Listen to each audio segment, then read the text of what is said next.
Shoutout kay Jason Mendoza, Katsakino Dukusin at sa iba pa nating mga taga-subaybay.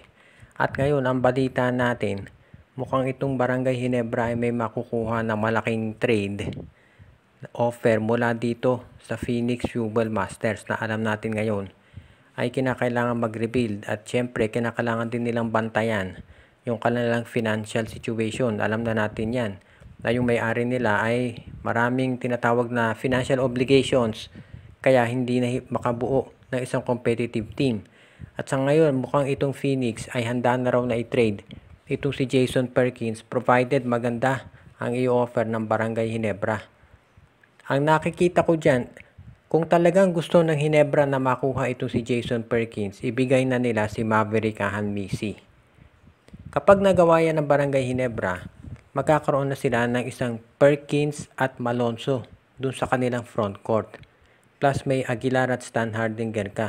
Pwede na yung pantapat kahit sinong team sa PBA. Actually, pwede nilang gawing small forward si Perkins at number 4 position si Jamie Malonzo.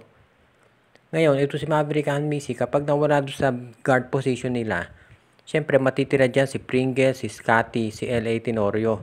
Pero sa tingin ko hindi magiging problema yan dahil babalik na ito si Jeremiah Gray. Plus may first round pick ang Barangay Ginebra. So pwede nila yung gamitin para kumuha ng guard. At sa totoo lang, mas madaling kumuha ng guard sa PBA kaysa sa big man. Plus marami naman players dyan sa Northport at Terra Firma. Tandaan natin si Stephen Holt. Napapabalita na baka kunin ng Barangay Ginebra. So sa tingin ko, mas maganda na bitawan na nila si Hanmisi, kunin na ito si Perkins at humanap ng guard pagdating ng PBA draft o gumawa ng ibang trade.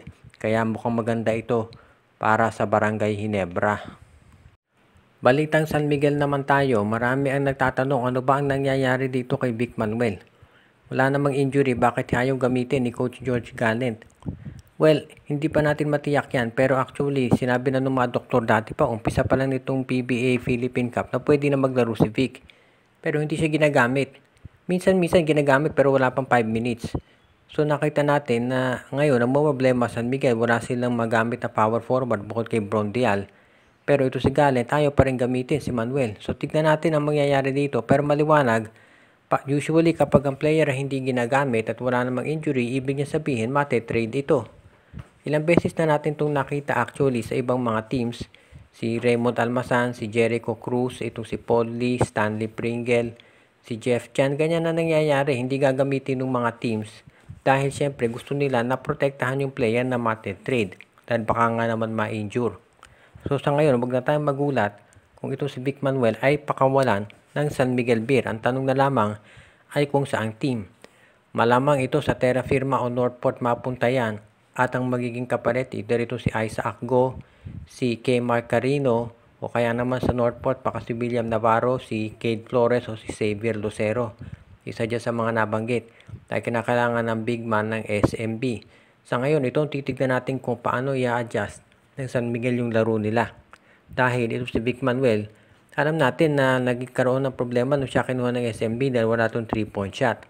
Pero ngayon kailangan nila ng big man, medyo nakapaghihinayang naman para doon sa mga fans na hindi siya ginagamit. Nasasagad tuloy si Junmar Fajardo.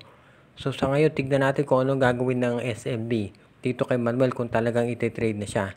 At kung ito ay mangyayari, kung kailan. Usually, kapag natalo San Miguel Beer dito sa finals, diyan natin asahan ang malaking pagbabago dito sa kanilang lineup, una na si Vic.